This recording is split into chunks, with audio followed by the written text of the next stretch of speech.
Hello everyone, welcome to my YouTube channel. I am Aarti and I am here again with the same topic that is synthesis.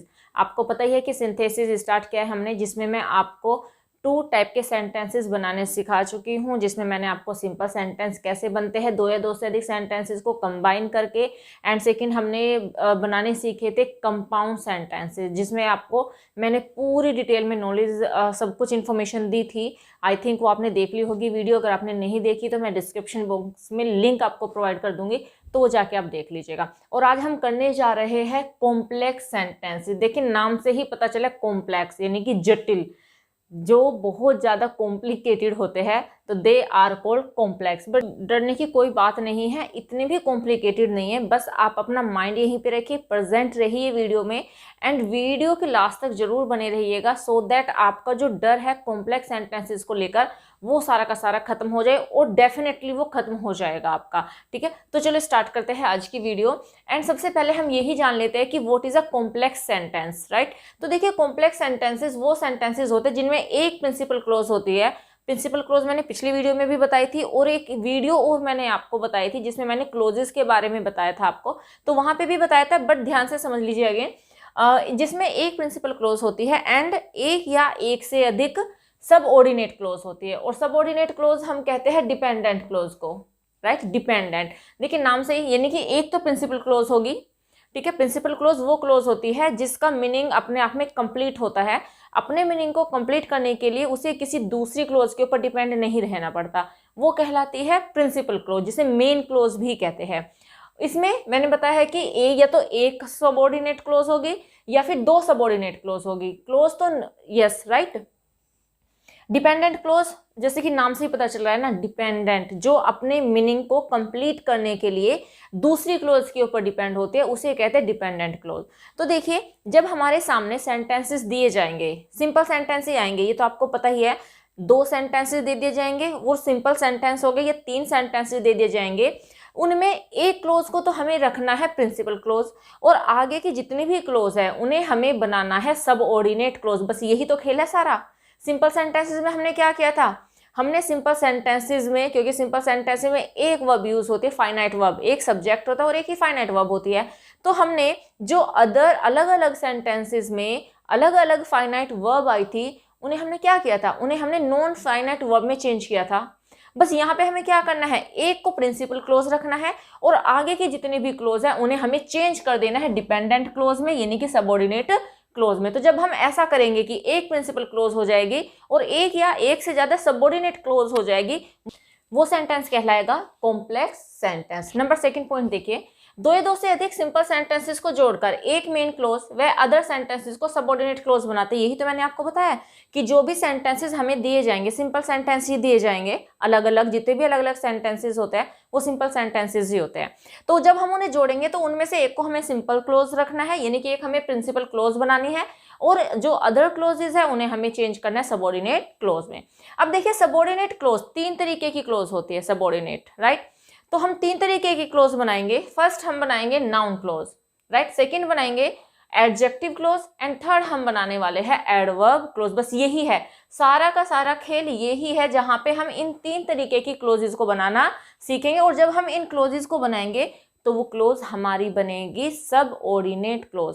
तो अगर आपने ध्यान से पिछले वाली video देखी होगी तो हमने कंपाउंड सेंटेंसेस में फॉर्म की थी कोऑर्डिनेट क्लोज। कंपाउंड सेंटेंसेस में कोऑर्डिनेट क्लोज यूज होती है, और कोऑर्डिनेट क्लोज को कहा जाता है इंडिपेंडेंट क्लोज। देखिए नाउन क्लोज कैसे बनाएंगे, चलो सीखते हैं।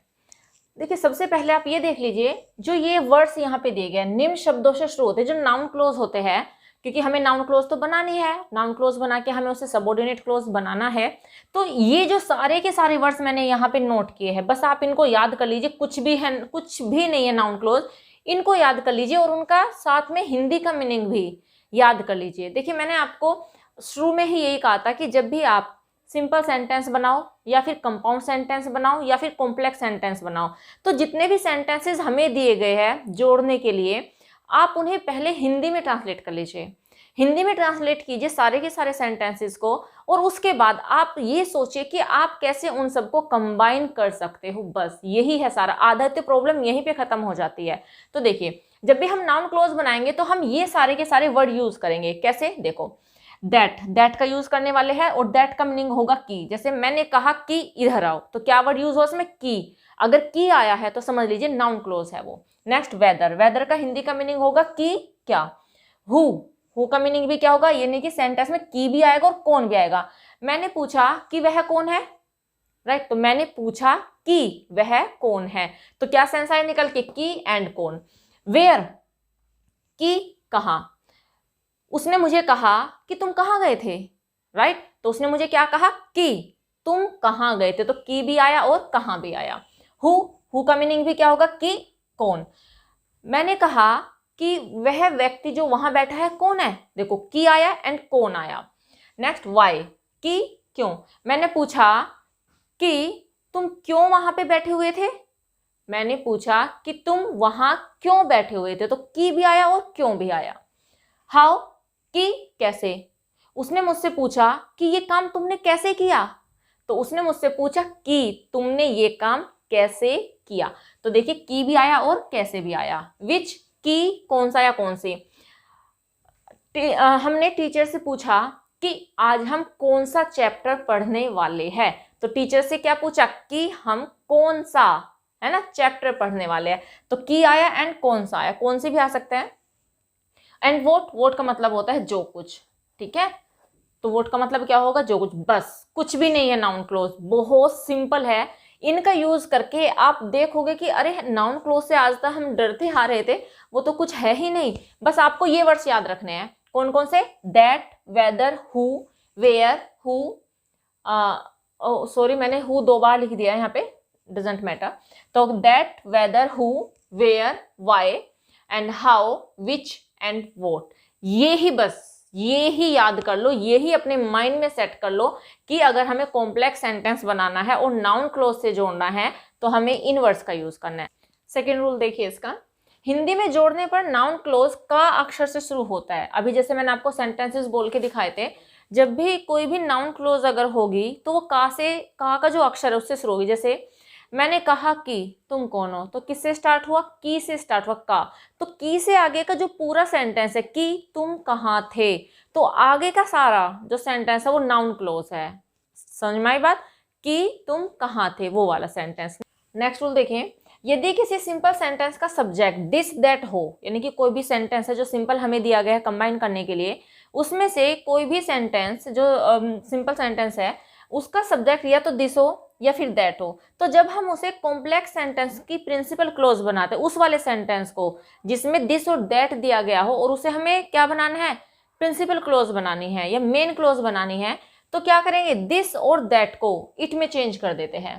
ठीक है, इस बात को याद रखिएगा कि अगर दिस और दैट आया हुआ है और उस क्लोज को हम प्रिंसिपल क्लोज बना रहे हैं तो दिस एंड दैट इट में चेंज हो जाएगा। बस ये 3 रूल है ना, बहुत ईजी। हाँ बहुत ईजी है, घबराने की बात नहीं है। बस आप एक तो आप इन सारे वर्ड्स को अपने माइंड में सेट कर लीजिए।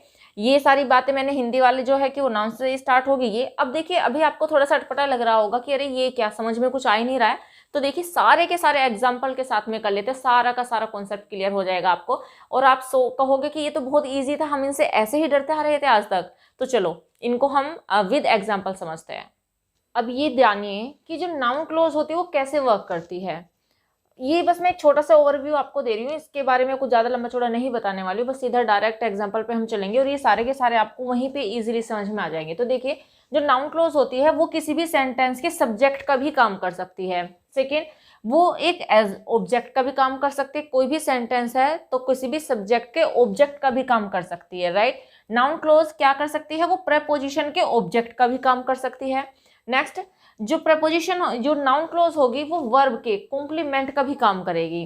नेक्स्ट, जब हम क्या करेंगे, जो हमारी नाउन क्लोज होगी उसे हम किसके, नाउन या प्रोनाउन के अपोजिशन में रखेंगे। मैंने फ्रेज इन अपोजिशन का रूल आपको सिंपल सेंटेंसेस में कराया था। अपोजिशन का मतलब होता है बराबर में, तो ये नहीं कि हम नाउन क्लोज को नाउन और प्रोनाउन के अपोजिशन में रखकर सेंटेंस को भी कॉम्प्लेक्स बना सकते हैं। तो ये 4 या 5 वर्क है जो नाउन क्लोज काम करती है। तो चलो अब एग्जाम्पल से समझ लेते हैं, इनमें पजल मत होइए, इनका कोई इतना बड़ा रोल नहीं है, बस ये मैंने एक इन्फॉर्मेशन के लिए आपको बता दिया है। तो चलो एग्जाम्पल देखते हैं। देखिए इस वीडियो में आपकी सबसे बड़ी प्रॉब्लम खत्म होने वाली है वो ये है, क्योंकि लर्नर्स के माइंड में ये क्वेश्चन रहता है कि हम अगर हमारे सामने 2 सेंटेंस दिए हैं तो हम कौन से सेंटेंस को प्रिंसिपल क्लोज बनाएं और कौन से सेंटेंस को हम सबऑर्डिनेट क्लोज बनाएं। ये सबसे बड़ी प्रॉब्लम होती है, वो ये समझ ही नहीं पाते और हमेशा कन्फ्यूज़न उनके माइंड में बना रहता है। तो ये कन्फ्यूज़न आप आज के बाद नहीं होगा आपको, बस ध्यान से सुनिए इस बात को। देखिए, ही इज़ अ किलर, वह एक किलर है। It is known to all, ये हर कोई जानता है ना, ये हर किसी को पता है कि वह एक किलर है। अब देखिए आपको क्या करना है, दोनों की वर्ब ले लो। इसमें वर्ब तो इसमें तो एडजेक्टिव है, तो इसमें तो वर्ब है ही नहीं। इसकी वर्ब ले लो, ठीक है, इसकी वर्ब लीजिए और इससे आप क्या का क्वेश्चन पूछिए। किसका क्वेश्चन पूछोगे? क्या का। अगर इस क्या का आंसर इस वाली क्लोज में आ गया, इस वाले सेंटेंस में है, तो समझ लेना कि ये वाली जो क्लोज है इसको हम नाउन क्लोज बनाएंगे, इसी को ही हम सबऑर्डिनेट क्लोज बनाएंगे, ठीक है। अगर यहाँ पे कोई वर्ब होती और हम उससे क्वेश्चन पूछते क्या का और उसका आंसर इसमें आ जाए तो हम इसको फिर सबऑर्डिनेट क्लोज बनाएंगे। फिर से सुन लीजिए, देखिए दूसरा सेंटेंस देखिए, आपको शायद समझ में जल्दी आएगा, लेकिन पहले इसको देख लीजिए। ही इज अ किलर, वह एक किलर है।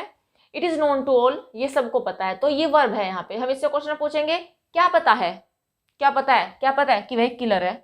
निकल के आया ना आंसर। तो बस इसको यहाँ पे हम, अगर हमें की सेंस आ रही है, सबको पता है कि वह एक किलर है, तो दैट से जोड़ दीजिए।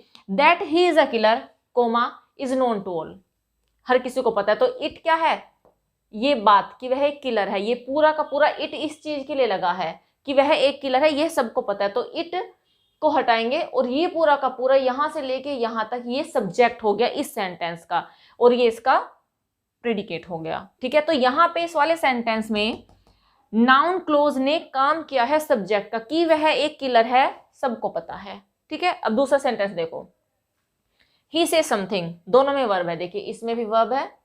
इट इज ट्रू, ये सही है, यहाँ पे इसको आप ले लीजिए, इट इज ट्रू। अब देखिए क्या सही है, क्वेश्चन पूछिए। ही से समथिंग, उसने कुछ कहा, क्या कहा। अब आप देखिए क्या कहा, क्या इसमें आंसर है, इट इज नॉट ट्रू। क्या उसने ये कहा कि इट इज नॉट ट्रू, ये सही नहीं है? नहीं, इसका आंसर इसमें नहीं। अब इससे पूछिए ट्रू, क्या ट्रू है, ट्रू सॉरी ट्रू क्या नहीं है, क्या ट्रू नहीं है, सी से समथिंग, जो उसने कहा। तो इसका आंसर इसमें है। ये इसका मतलब है कि इसे हम प्रिंसिपल क्लोज बनाएंगे और इसको हम बनाएंगे सबऑर्डिनेट क्लोज। और सबऑर्डिनेट क्लोज बनाने के लिए हम क्या करेंगे, समथिंग जो है उसे वोट में चेंज कर देंगे। कैसे बन जाएगी क्लोज, वोट शी सेज, जो कुछ, मैंने अभी आपको बताया था वोट का मीनिंग क्या होता है, जो कुछ वह कहती है, इज नॉट ट्रू, सही नहीं है। समझ में आया कैसे हम नाउन क्लोज को पहचानेंगे। और यहाँ पे भी इसने काम किया है किसका, सब्जेक्ट का, सेंटेंस के सब्जेक्ट का काम इस नाउन क्लोज ने किया है, और आफ्टर दैट इसका प्रेडिकेट। नेक्स्ट देखिए, someone has picked up my pocket, किसी ने मेरी पॉकेट है ना पिक्ड अप कर ली है। आई डू नॉट नो, मैं नहीं जानता। अब दोनों में वर्ब है, पिक्ड अप, इसमें पिक्ड अप है एंड इसमें नो है। अब देखिए इससे क्वेश्चन पूछिए क्या का, क्या पिक्ड अप हुआ, पॉकेट, तो इसका आंसर तो इसी में ही आ गया। अब आप बताइए पिक्ड अप, क्या पिक्ड अप हुआ, पॉकेट, क्या इसका आंसर ये आया निकल कर, आई डू नॉट नो, मैं नहीं पता, क्या पिक्ड अप हुआ, मुझे नहीं पता, नहीं, इसका आंसर ये नहीं है। अब आप इससे क्वेश्चन पूछिए नो, क्या जानते हो, क्योंकि नोट है तो क्या नहीं जानते, नहीं को भी साथ में लेंगे, क्या नहीं जानते, someone has picked my pocket, कि मेरी पॉकेट किसने पिक्ड अप कर ली है। तो इसका आंसर इसमें है। इसका मतलब है कि ये हम नाउन क्लोज बनाएंगे और ये हम रखेंगे प्रिंसिपल क्लोज। तो हम ऐसे बनाएंगे, आई डू नॉट नो, मैं नहीं जानता। अब समवन को हम किस में चेंज करेंगे, हु, मैं नहीं जानता, I do not know who has picked up my pocket, कि मेरी पॉकेट को किसने पिक्ड अप कर लिया। तो देखिए मैंने आपको क्या बताया था, हु किसका काम करेगा, क्या मीनिंग आएगा निकल के, कि किसने या कि कौन, ठीक है, किसने या कौन। तो यही तो है, ये रही हमारी प्रिंसिपल क्लोज, और हु को हमने जोड़ा इस वाली क्लोज से, तो ये हमारी हो गई नाउन की क्लोज। और ये नाउन की जो क्लोज है यहाँ पे ये ऑब्जेक्ट का काम कर रही है, नहीं कर रही। देखो आई डू नॉट नो, मैं नहीं जानता। अब इसको ऑब्जेक्ट क्या नहीं जानता, क्या है ऑब्जेक्ट यहाँ पे, वर्ब का ऑब्जेक्ट है कि किसने मेरी पॉकेट को पिक्ड अप कर लिया। तो ये यहाँ पे ऑब्जेक्ट का काम कर रही है नाउन क्लोज। होप समझ में आया होगा। नेक्स्ट देखो, ही से समथिंग, वह कुछ कहता है। प्लीज लिसन टू इट, इसे सुनो। अब देखिए सेज क्या कहता है, इसका आंसर इसी में है, कुछ कहता है। अब इसका आंसर इसमें तो नहीं आया कि please listen to it, answer इसमें तो नहीं आया निकल के। लेकिन अगर मैं ये कहूं लिसन टू, सुनो, क्या सुनो, ही से समथिंग, वह जो कहता है, तो समथिंग का मीनिंग क्या हो जाएगा वहां पे जब हम इसको कोऑर्डिनेट करेंगे, जो, ठीक है। तो सुनो, क्या सुनना है, ये सुनना है, ही से समथिंग, जो वो कहता है, तो यही कर देंगे। प्लीज लिसन टू, क्योंकि इसी को हमें क्या बनाना है, नाउन क्लोज बनाना है। प्लीज लिसन टू, ये प्रिंसिपल क्लोज है, स्टार्टिंग में उठा के ले आइए। ही प्लीज लिसन टू, सुनिए, क्या सुनिए, व्हाट ही सेज, जो वह कहता है। व्हाट का मतलब क्या है, जो कुछ, है ना। तो please listen to what he says, तो समथिंग किस में चेंज हो जाएगा, व्हाट में। जैसे यहाँ पे समवन चेंज हो गया था हु में, समथिंग चेंज हो जाएगा व्हाट में। बस मीनिंग निकालना है, मीनिंग निकालोगे तो हो जाएगा, मीनिंग नहीं निकालोगे तो नहीं हो पाएगा आपसे। अब ये यहाँ पे देखिए, यहाँ से लेके यहाँ तक ये प्रेपोजिशन है, तो ये प्रेपोजिशन के ऑब्जेक्ट की तरह यूज हुई है। यही तो मैंने आपको बताया था कि जो इन दोनों सेंटेंस में सब्जेक्ट का काम किया है नाउन क्लोज ने, इस वाले सेंटेंस में ऑब्जेक्ट का काम क्या है, यानी कि हम कह सकते हैं कि ऑब्जेक्ट यानी कि वर्ब के कॉम्प्लीमेंट का भी काम किया है यहाँ पे, और ऑब्जेक्ट का भी काम किया है। और इस वाले सेंटेंस में प्रेपोजिशन के ऑब्जेक्ट का काम किया है। ये प्रपोजिशन है, क्या सुनना है, व्हाट ही से, जो वह कहता है। तो होप ये समझ में आया होगा आपको। तो बस आपको सबसे बड़ी बात, आपके लिए सबसे बड़ा चैलेंज यही है कि आप सेंटेंस को कैसे पहचानोगे कि आपको नाउन क्लोज कौन से सेंटेंस को बनानी है और कौन सी क्लोज की आपको प्रिंसिपल क्लोज बनानी है। बस यही अगर आपको आ गया तो सब कुछ ईजी हो जाएगा। चलो कुछ और एग्जाम्पल देखते हैं इसके। नेक्स्ट एग्जाम्पल देखो, शी विल कम, वह आएगी। दिस इज माई बिलीफ, ये मेरा विश्वास है। तो कैसे बनाएंगे, अब देखिए वही है, आपको पहले तो ये पहचानना है कि कौन सी सेंटेंस को हमें नाउन क्लोज बनाना है। तो मैंने क्या बताया कि क्या का क्वेश्चन पूछिए, क्या आएगी, क्या इसका आंसर इसमें है, दिस इज माई बिलीफ, क्या आएगी, ठीक है। तो इसमें कोई आंसर नहीं है। बट अगर मैं यहाँ पे करूँ माई बिलीफ, ये बिलीफ, क्या विश्वास है, तो क्या का क्वेश्चन हमने पूछा, क्या विश्वास है, क्या विश्वास है, शी विल कम, कि वह आएगी। तो ये नहीं कि हमें ये प्रिंसिपल क्लोज बनानी है और इसको हमें नाउन क्लोज बनाना है। तो दोनों तरीके से बन जाएगा ये, या तो आप इसको एज एन ऑब्जेक्ट बना लीजिए या फिर आप इसको एज अ सब्जेक्ट बना लीजिए। तो देखिए माई बिलीफ इज, तो यहाँ पे इज यूज हुआ है, और इज का जो कॉम्प्लीमेंट है ये सारा का सारा है वर्ब के। अभी मैंने आपको रूल बताया था वर्ब का कॉम्प्लीमेंट। तो माई बिलीफ इज, मेरा विश्वास है क्या, कि शी विल कम, कि वह आएगी, मेरा विश्वास है कि वह आएगी। इसको ऐसे भी बना सकते हैं, दिस इज माई बिलीफ, यह मेरा विश्वास है। और मैंने आपको बताया था कि दिस किस में चेंज हो जाए, अगर हमें किसी सेंटेंस में दिस अगर यूज हुआ है और उसे प्रिंसिपल क्लोज बनाना है तो किस में चेंज हो जाता है, इट में चेंज हो जाता है। तो हम इसको ऐसे भी बना सकते हैं, it is my belief that she will come, तो ये मेरा विश्वास है कि वह आएगी। तो दोनों तरीके से आप बना सकते हो, दोनों तरीके से ही ठीक है ये, ठीक है। अगर ऐसे बनाओगे तो ये वर्ब के कॉम्प्लीमेंट की तरह बन जाएगा, और अगर आप वैसे बनाओगे तो वो वर्ब का ऑब्जेक्ट बन जाएगा, ठीक है। अब अगला देखिए, 2 and 2 makes 4, 2 और 2 4 होते हैं। The teacher taught us, teacher ने हमें बताया, ठीक है। तो अब देखिए वर्ब क्या है यहाँ पे, मेक्स, क्या बनते हैं, क्या बनता है, क्या यही बनता है, द टीचर टोट अस, क्या बनता है, टीचर ने हमें सिखाया कि क्या बनते हैं, नो। लेकिन अगर मैं यहाँ पे टोट से पूछूं क्या सिखाया, तो इससे हमने क्या का क्वेश्चन पूछा, तो क्या सिखाया, इसका आंसर इसमें है, यानी कि इस वाली क्लोज को हम बनाएंगे नाउन क्लोज। तो द टीचर टोट अस, क्या सिखाया, दैट से जोड़ दीजिए, टीचर ने हमें सिखाया कि 2 और 2 4 होते हैं। The teacher taught us that 2 and 2 makes 4, 2 और 2 4 होते हैं। तो ये सिंपल है। नेक्स्ट देखो, why did she go away, वह क्यों चली गई, I want to know it, मैं ये जानना चाहता हूँ या चाहती हूँ। अब देखिए गो से क्वेश्चन पूछे क्या का, क्या चली गई, क्या ये आंसर है, I want to know it, क्या चली गई, मैं जानना चाहता हूँ, नो। या फिर नो से पूछिए क्या जानना चाहता हूँ, क्या जानना चाहता हूँ, ये जानना चाहता हूँ कि वह क्यों चली गई, तो ये आंसर है। तो ये मेन क्लोज है और ये सबऑर्डिनेट क्लोज है। तो हम कैसे जोड़ेंगे, सेम, कुछ भी नहीं करना, बस इस वाली क्लोज को उठा के स्टार्टिंग में ले आओ और इस वाली क्लोज को लास्ट में रख दीजिए कोमा लगा के। आई वॉन्ट टू नो, मैं जानना चाहता हूँ, Y did she go away, कि वह क्यों चली गई। तो 2 सेंटेंसेस को हमने जोड़ दिया और ये बन गई नाउन क्लोज। तो देखिए वाई का मतलब यहाँ पे की लगा, की क्यों, यहाँ पे क्या था, Y did she go away, वह क्यों चली गई, क्यों चली गई, है ना, क्वेश्चन था। लेकिन यहाँ पे क्या है, मैं जानना चाहता हूं कि वह क्यों चली गई, तो की एंड क्यों। तो जब की सेंस आएगी निकल के तो नाउन क्लोज होगी वो। नेक्स्ट देखो, शी इज इनोसेंट, वह इनोसेंट है, दिस इज ट्रूथ, ये सही है। अब ये भी हम दो तरीके से बनाएंगे। कैसे, एक तो वर्ब के कॉम्प्लीमेंट की तरह बनाएंगे हम इसे, और एक वर्ब के ऑब्जेक्ट की तरह बनाएंगे हम इसे, सेंटेंस के ऑब्जेक्ट की तरह बनाएंगे। ये आप मुझे बनाकर दिखाओगे कमेंट बॉक्स में, ठीक है। तो दोनों ही टाइप के आपको सेंटेंस बनाना है कि दो तरीके से हम इसे कैसे कॉम्प्लेक्स बना सकते हैं। होप ये सारे के सारे कॉम्प्लेक्स सेंटेंसेस में जो मैंने नाउन क्लोज आपको कराई है वो आपको अच्छे से समझ में आ गई होगी, और आ ही जानी चाहिए। और आपको एक बार में अगर समझ में ना आए, क्योंकि थोड़ा सा कॉम्प्लिकेटेड है, जो भी स्टूडेंट फर्स्ट टाइम इसको करेंगे शायद उनको थोड़ी सी डिफिकल्टी आ सकती है समझने में, लेकिन आप वीडियो को 2 बार देख लीजिएगा, सारा का सारा कॉन्सेप्ट क्लियर हो जाएगा आपको। तो बस इस वीडियो में इतना ही, मिलते हैं नेक्स्ट वीडियो में। Till then bye bye, take care, stay healthy.